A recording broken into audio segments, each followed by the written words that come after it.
Welcome to the December 6th City Council meeting. If you'll please stand and join me for the Pledge of Allegiance.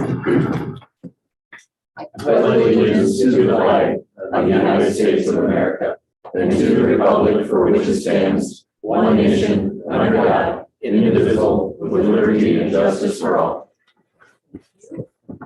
Jackie, if you'll call the roll, please. Councilmember Hewlin. Here. Parker. Present. Kling. Here. Schroeder. Present. Southall. Here. Marchant. Present. Mayor Pepper. Present. Before we move into public comment, I want to call out, we have some guests in our audience. Mayor's Youth Council is here tonight. Please stand up, say who you are, what year you are, and how long you've been on Mayor's Youth Council. I'm a senior. I've been on the youth council since freshman. I'm Audrey Troutman. I'm a sophomore, and I've been on Mayor's Youth Council since last year. I'm Lake Martin. I'm a sophomore, and I've been on Mayor's Youth Council since last year. I'm Anna Young. I'm a senior, and I've been on it since freshman. Thank you very much. Glad you could join us tonight. I've worked with all four of them. They are very impressive young ladies. Glad you could be here. All right, on to public comment. If there's anything you'd like to say that is not on the agenda, you can come forward at this time. Please fill out a form. If it's on the agenda, we'll cover it when we get to that point in the agenda.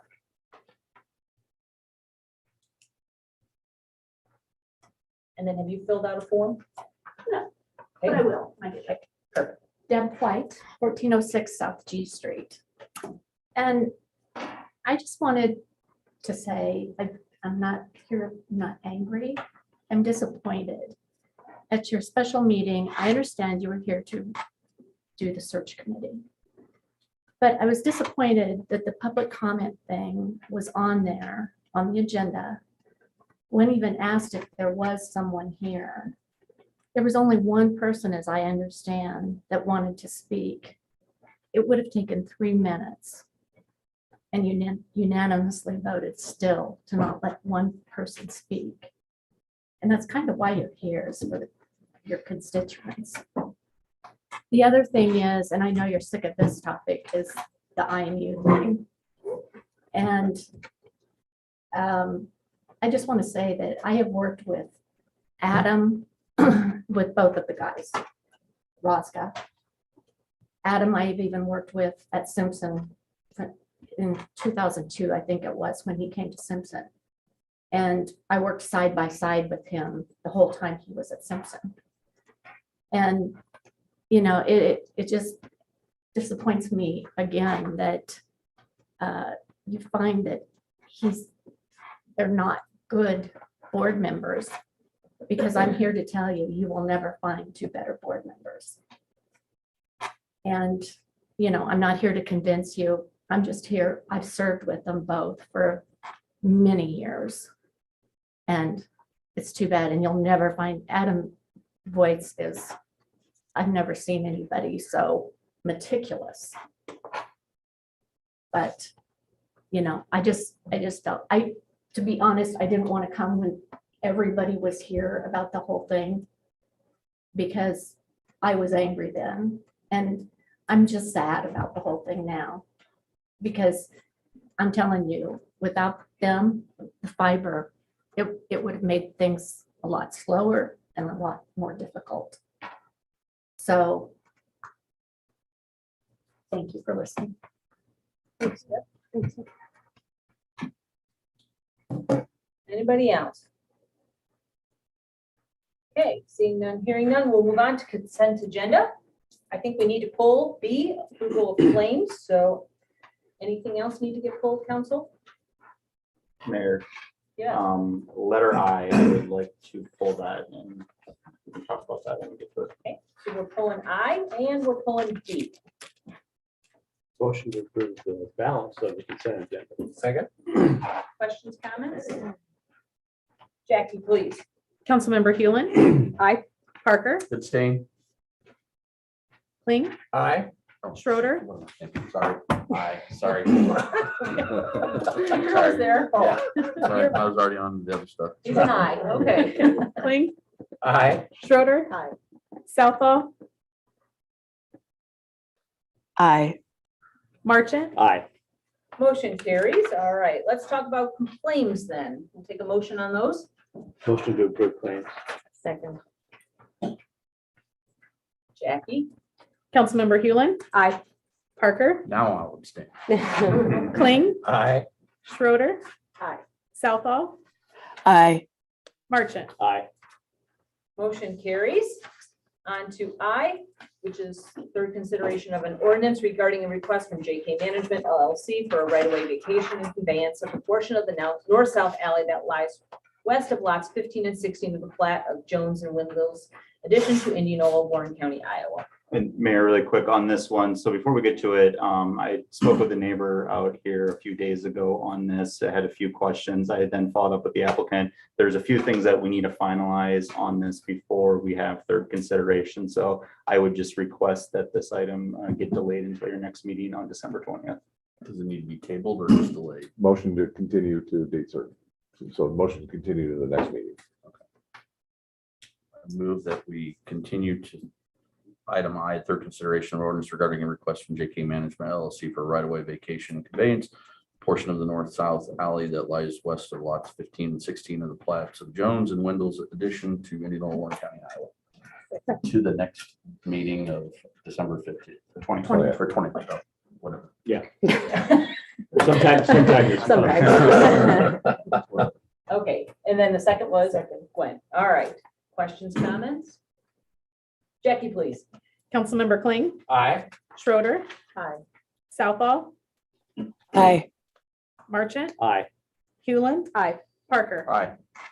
Motion carries. Charlie, Ryan in the past has given just us, I've asked him to give us some highlights from the consent agenda. Can you just give us a few, please? Yep, no, not a problem at all. So there was a motion to set the public hearing date for a development agreement essentially with Jarman Ford north of town. So that will be a public hearing that'll take place at your next meeting. You'll have one today on another item, and if you recall last meeting, you had one there, so it'll be pretty similar. Various applications that were approved, a few liquor licenses and some other items. There was a approval of the 1-year farm lease for the farm that we own adjacent to the wastewater treatment plant north of town. And then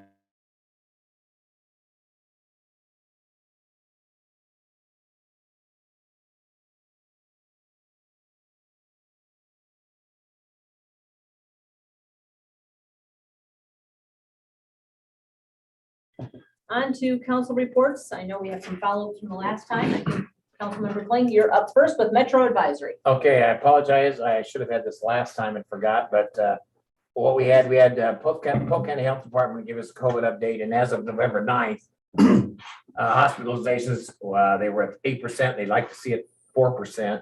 Next Tuesday's the next meeting. I'm sure we'll know by then to see whether they've gone up. Wouldn't be surprised. We had a report from the Central Iowa Shelter Services. They gave a brief report on the homeless, the Metro, and in the various shelters. They reported at that time that there were 26 known homeless in Warren County, up to 9 in Indianola. And they also said they start in wintertime, comes a lot get moved to the Des Moines shelters. And for various reasons, for example, they said if someone fails a drug test at Heal House, then they are moved on to Polk County shelters. So we had a really good presentation from Invest DSM. In Des Moines, it's an organization that provides innovative solutions that strengthen neighborhoods in the Des Moines through strategic investments in real estate and partnerships to improve the quality of life. Sometimes you begin to notice in a neighborhood that a neighborhood's starting to look a little rundown. Somebody doesn't fix up their property. Next thing you know, this is looking bad. And they've tried to figure out a way to take care of this. And because it could be a downward spiral. So they've created 4 special investment districts, to call them SIDs, in the city, using both public and private resources to strengthen middle market neighborhoods, those that are neither the strongest nor the weakest. And they've developed block challenge grants, homeowner renovation programs, single family developer program, commercial business program, and rental rehab programs. And they've done everything from pretty large projects, little small projects, just to get the neighborhoods excited about their neighborhood. And they found you get 1 or 2 people in the neighborhood fixing up stuff, and they may have an incentive to buy, paint at a certain price or whatever. And it's really been successful. So I was just very impressed, what they've done to try and take care of that problem. So, and that's pretty much, except that It had future topics, and I think it may have had two, but the number one future topic that was on there is fireworks. So that'll be interesting. Okay. Questions for Bob? Thank you, Bob. On to Greater Des Moines Convention and Visitors Yep. Report. John We Hubbard. received and approved the audit report from last fiscal year from Denman. Everything was clean. Had a couple of, like every audit, there was a couple items that they had to just clean up as far as who reports to who and just some little things, but otherwise financially, everything was clean. They did note that even throughout last year, the planning that went into to cover anything that needed to be covered, and we didn't have to use all the money that we had planned on, that they said that the staff did a nice job of making sure everything was transparent and doing the right thing. So felt pretty good about that. Had a sales report. They are at 30% of their goal after the first quarter. So felt like this next holiday time, it'll slow down because people aren't thinking about it. And that they also noted that business type travel is very, very weak and probably will be into about the second quarter of next year is what they're forecasting with Zoom and Microsoft meetings and stuff. They're just doing more and more of the business travel. Well, we saw it when we did our request for the search firms. And then we had a marketing report, and they reported that they had the highest website visits in the first quarter that they've ever had, 407,000. And then they had like 1.7 million impressions or something. So that they felt pretty good about the marketing, that the strategy that they've had, that people are paying attention, and two, they think that they're still going to see for another year or so the local, they're really hitting the upper Midwest, and that people are sticking around rather than going to Florida. They're gonna stay close and go to Des Moines from Minneapolis or wherever. So, but all in all, things are coming around. It's just not as quickly as they'd like to see. So. Questions for John? Okay. We're moving into reappointments. Just as a gentle reminder, we're moving our appointments. They used to serve January through December. We're now moving those terms to be with our fiscal year, so July to June. So we're going to have Kathy Turnbull on here twice. One is to catch her up these first 6 months, and then she would start serving a term from July to the following June of 2025. So the first one is consideration of the reappointment of Kathy Turnbull to the Parks and Rec Commission for a term beginning January 1st, 2022 and ending July 1st of 2022. Move as read. Second. Questions, comments? Jackie? Councilmember Kling, Aye. Schroeder, Aye. Southall, Aye. Marchant, Aye. Hewlin. Aye. Parker. Aye. Motion carries. Excellent. Thank you. And then consideration of the reappointment of Kathy Turnbull to serve on the Parks and Rec Commission for a term beginning July 1st, 2022. And there's her longer term ending, it says July 1st, but is it June 30th? I think it's says July to July in the ordinance. Okay, so July 1st, 2025. Great. Thanks for that clarification. So moved. Okay. Jackie? Councilmember Parker, Aye. Kling, Aye. Schroeder, Aye. Southall. Aye. I'm sorry, Southall, Oh, I'm sorry. Aye. Marchant, Aye. Hewlin. Aye. Motion carries. Excellent. Thank you. Thanks again, Kathy, for rejoining or continuing your service to Parks and Rec. We appreciate that. On to community update, mayor's report. A couple things, just hope everybody had a great Thanksgiving. And just a reminder, as we are into the holiday season, to shop local. We have lots of great stores here in Indianola, and to dine local as well. And then, as always, I'm pushing for people to volunteer within our city. So if you're interested, please go to our website. We're always looking for great people to serve on our many boards and commissions. And then there is just, please pay attention, lots of postings about a lot of holiday activities in our city. Please support them. Lots of good causes out there, and a lot of needs in our community. So please take a look at all of those. On to proclamation, a proclamation for Human Rights Day. Whereas the United Nations General Assembly adopted the Universal Declaration of Human Rights on December 10, 1948, which proclaims that inalienable rights that everyone is entitled to as a human being, regardless of race, color, religion, sex, language, political opinion or affiliation, national or social origin, property, or any other status. And whereas December 10 is now known as Human Rights Day, the theme for 2021 focuses on the principles of equality and non-discrimination, including addressing and finding solutions for deep-rooted forms of discrimination that affect the most vulnerable people in society. And whereas human rights are a common standard of achievement for all peoples and nations and is the foundation of freedom, justice, and peace in the world. And whereas the day is a time to peacefully celebrate the fundamental freedoms enshrined in the Declaration of Human Rights and honor those who work to promote and protect those rights. And whereas observing Human Rights Day is an opportunity to reaffirm our commitment to building an equal and just community where all feel welcome to live, work, and play. Now, therefore, be it proclaimed that I, Pam Pepper, Mayor of the City of Indianola, for and on behalf of the citizens of Indianola, do hereby proclaim December 10, 2021 to be Human Rights Day in the City of Indianola. In witness whereof, I have hereunto set my hand and seal the 6th day of December 2021. All right. Next, we have consideration of some appointments to our new commission called the Human Relations Commission. So first one is consideration of the appointment of Nia Caramonte to the Human Relations Commission for a term beginning immediately and ending July 1st, 2022. Move to approve. Second. Okay. Jackie? Oh, hang on. Oh, sorry. Comment. I'm sorry. I'm not in favor of this appointment, and I've spoken up about it before, that this person does not live inside the city limits of Indianola, and I just, this is a commission that I guess I'm just not in favor, although I really don't like the idea of any commission or board that's affiliated with the city council or the city of Indianola have people that are not part of our community as taxpayers or residents. I guess that's, and I don't like it, and I've said my piece, and so I'm not going to support this person. Well, I read through it. It looks like it would be a great person. I mean, look at their resume and everything else. But right here it says to be considered, interested individuals must live within the city limits. And I'm afraid I have to agree because of that, because it's going to open up the door to.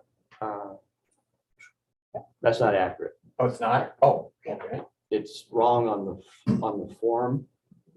It says that, but the actual ordinance allows for someone outside the city limits as long as they're not taking the place of someone within the city limits. And since this is our potential first appointment, and there's only 3 people that have applied for a 7-person commission, this person is not currently infringing upon anyone within inside the city that has applied, because nobody else has applied other than these 3. Correct. Just for clarification. That may be, but I just still have a problem with, and bad on me for not catching that in the ordinance, because I would have brought that up when we approved the ordinance, because that's foolhardy in my opinion that we allow that. So. And I would recommend that council in the future take a, maybe revisit the ordinance if that's a major issue for council. But I think currently it's not applicable. Well, if it doesn't apply, that, I mean, I was very impressed with the qualifications. That's what when I saw, I kept thinking, I thought they had to be, but if that's not the case. Yeah, I went back and read the ordinance, and what we have on the form currently shouldn't be on the form. I saw that as well, and it does need to be revisited. That way there's clarity. Yep. Moving forward.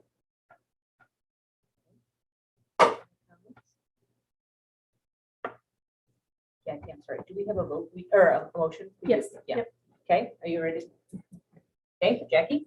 Councilmember Hewlin, Aye. Parker, No. Kling, Aye. Schroeder, Nay. Southall, Aye. Marchant. Aye.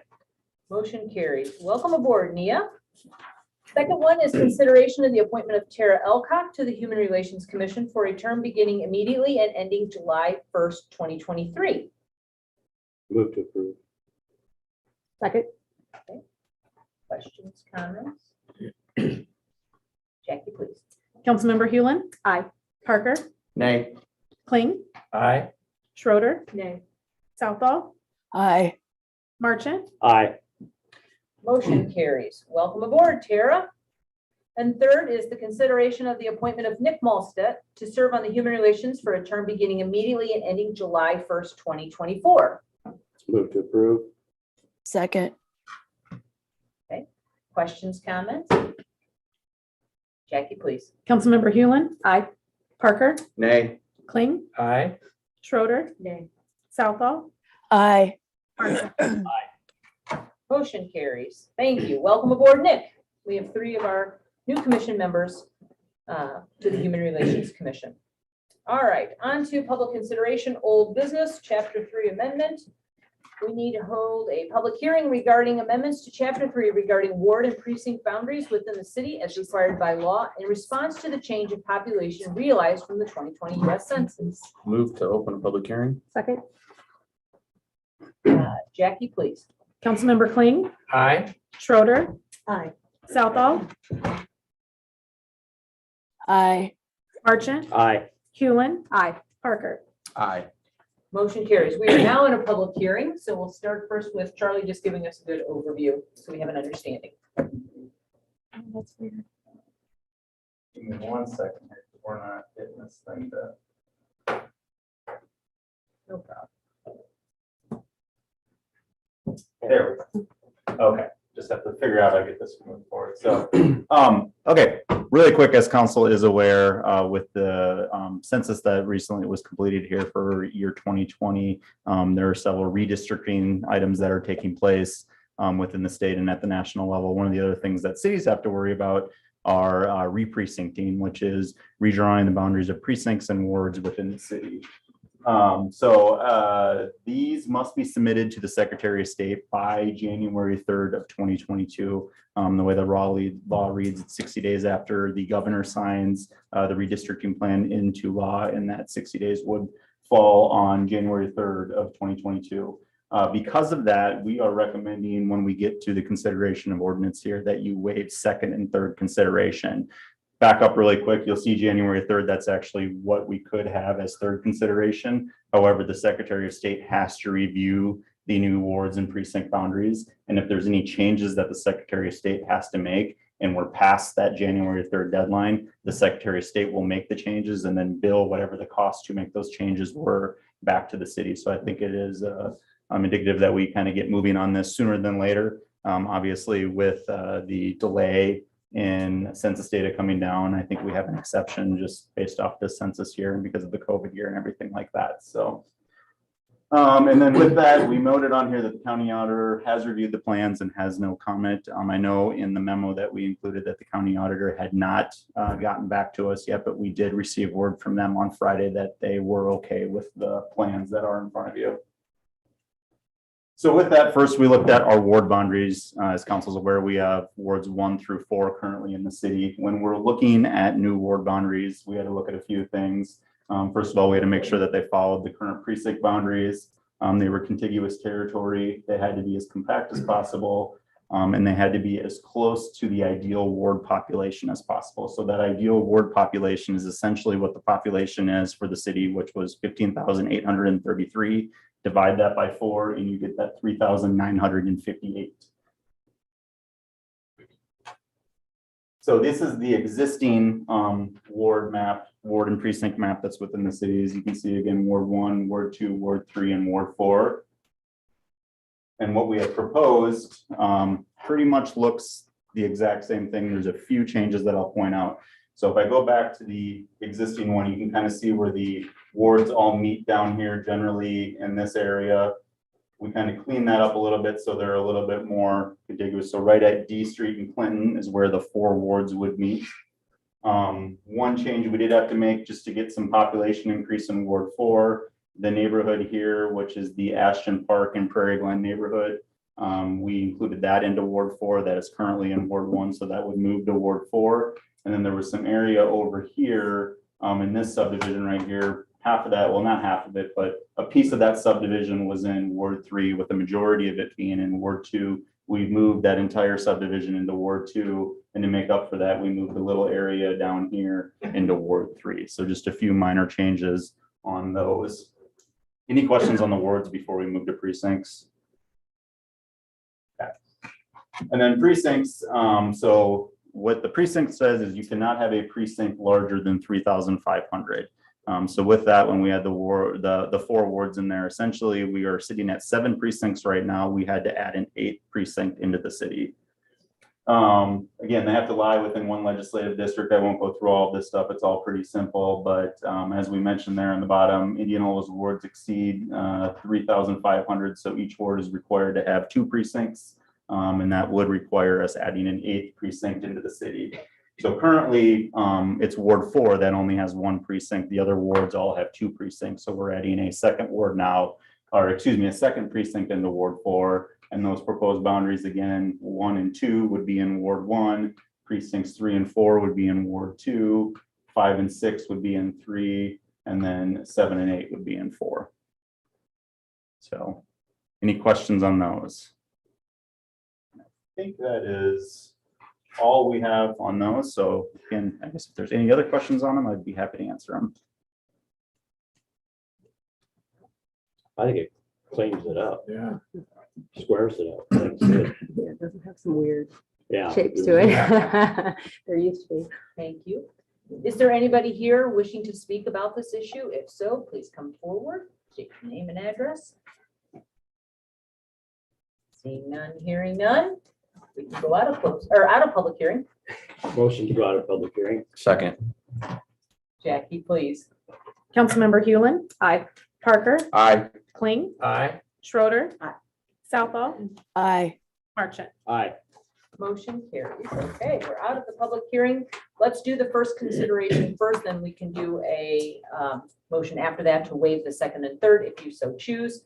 So I need a first consideration of an amendment to Chapter 3 regarding ward and precinct boundaries within the city as required by law in response to the change of population realized from the 2020 U.S. Census. So moved. Second. Questions, comments? Jackie, please.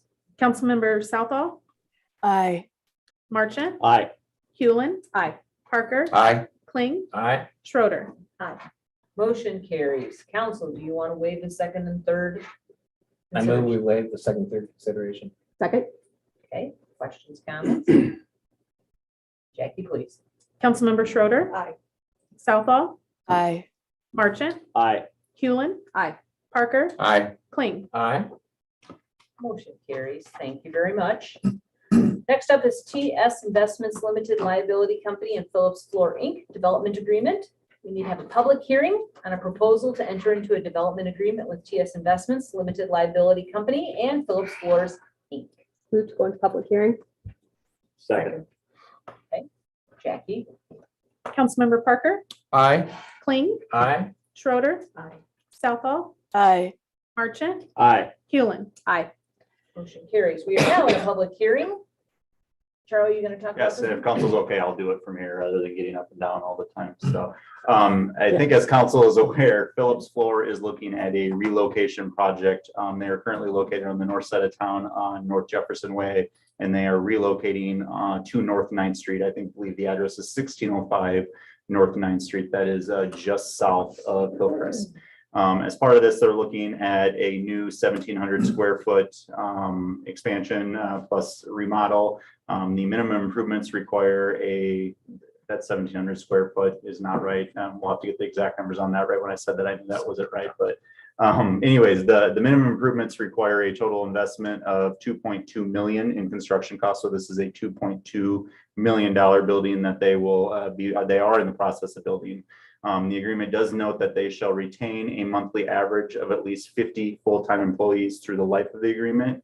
And it does allow for them to be granted a 1-year $45,000 TIF rebate once they do get their CO issued on the project. They are requesting this because there is a sewer connection fee district out there that was about a $20,000 connection fee. There was some infrastructure costs related to IMU and their electrical infrastructure that they're putting in there. That's normal with any development. Those costs are always related, but they're looking for that. And then other permitting costs as well that were on there as well. So just a $45,000 rebate is what they're asking for, and that is a 1-year TIF rebate.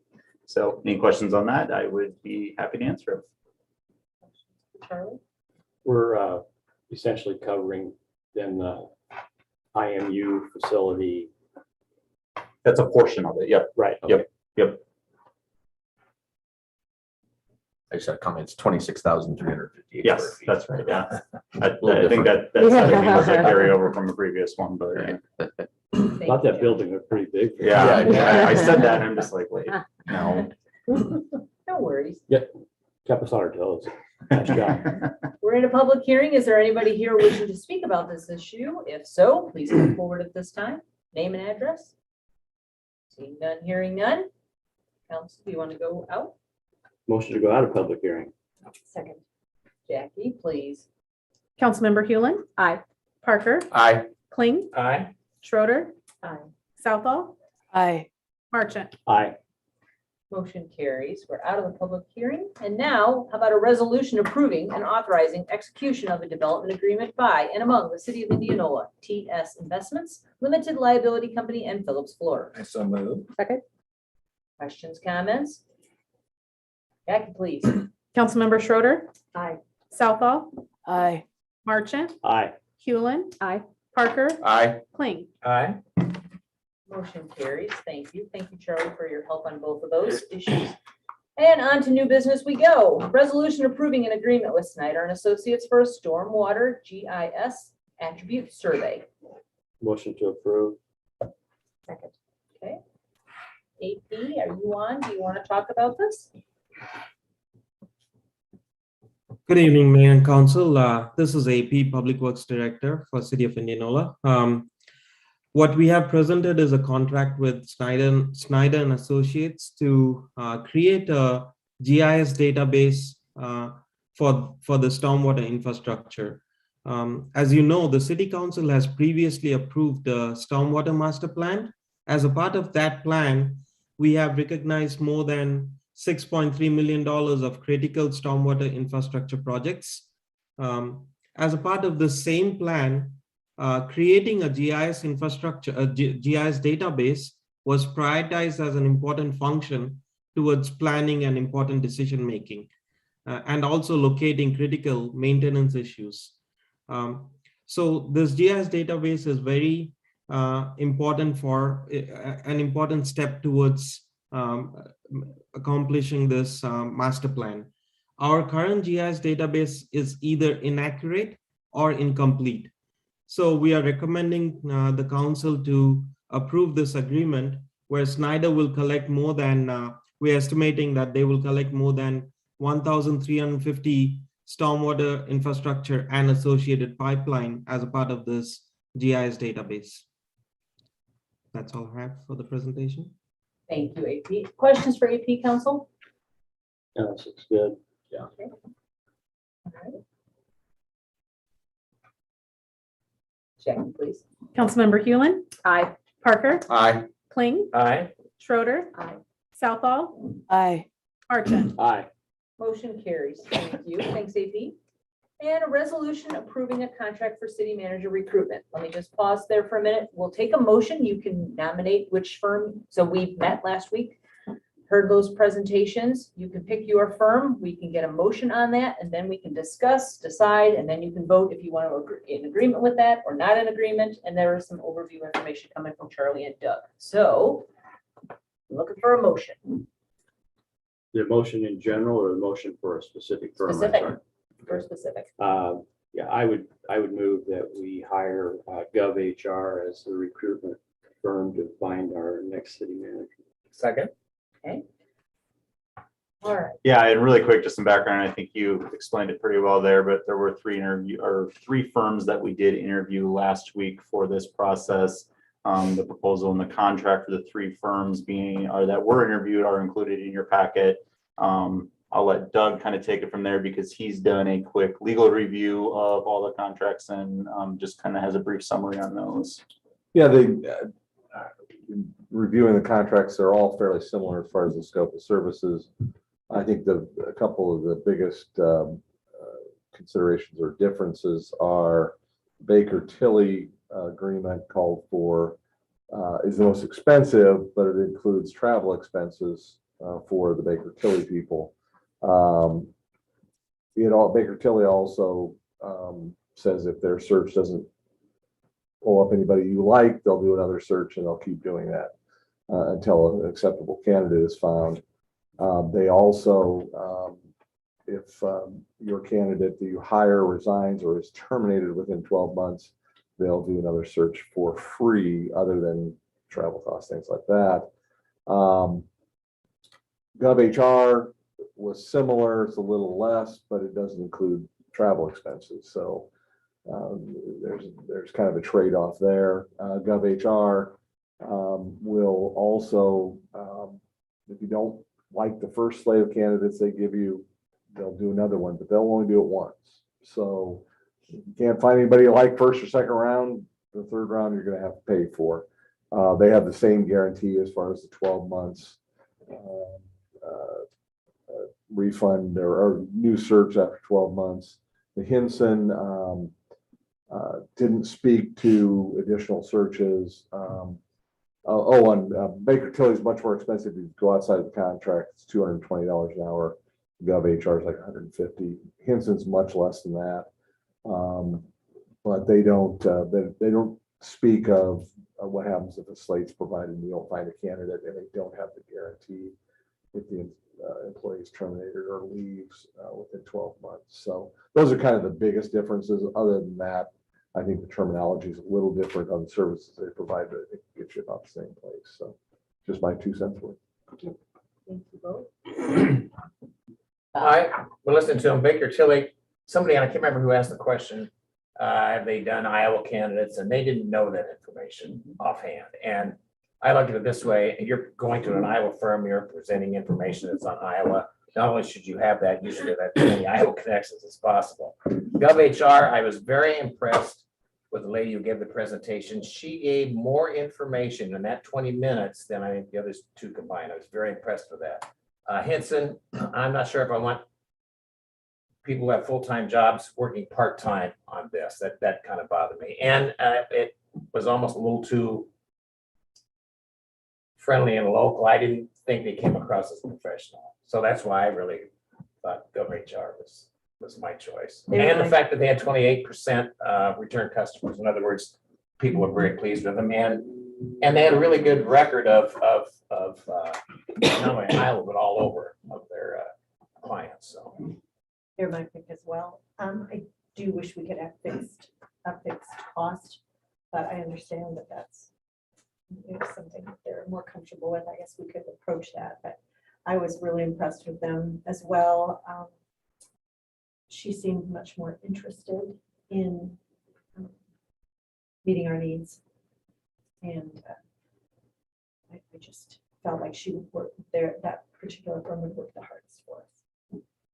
I would agree. I felt like her presentation checked all the boxes that I would have been looking for, and she seemed like she would be somebody that we could work with. And I felt like she was very professional and covered everything that would have been a concern. That's where I was at. I mean, it pretty much said everything. I don't need to rehash it, but yeah, I was with when we first went through everything, just looking at the present before we did the presentations. I had Baker Tilly and GovHR as 1-2-2-1, back and forth, and then Hinson was a distance third, and that's kind of the way it, I actually ended up with GovHR as my number 1 by a long shot, and then Baker Tilly distant third, and Hinson right in there at second. But I just feel that as Bob said, that person we've got that's going to be doing ours that did the presentation, I think was sharp, and I'm really looking forward to working with her. So Great. Greta, any comments? Just want to make sure you. I don't have a whole lot new to add, except for that I had ranked GovHR at the top of my list. And one thing that stood out to me is it seemed like they not only were interested in making sure that we had a candidate we were satisfied with, but then once one was in place, they offered that 6-month check-in to make sure that things were still going well even after we had made a hire. And so that kind of put them over the top. Well, thank you. Just another comment before we vote on this is, again, I think all of them said that they would be working with. So the question I think people have asked is why would this council be deciding which firm? We have to be moving this process along. This is a multi-month process, so there's no decision being made other than deciding on the firm tonight, but no city manager's been selected. No, there's lots of ways that people can still participate, and that will be fleshed out once that firm has been hired. So to me, it made sense to keep moving this process because our team is busy enough. And now some of them are doing double duty. Well, and clearly we're all impressed with the same company, so I think that speaks a lot. Exactly. Agreed. All right, Jackie. Okay. Please. Councilmember Hewlin. Aye. Parker, Aye. Kling, Aye. Schroeder, Aye. Southall, Aye. Marchant. Aye. Motion carries. Congrats to GovHR. I'm sure the team here will be following up with them shortly to get that set up. On to other business, interim city manager's report. Charlie DeSalva's first one. We're ready. I think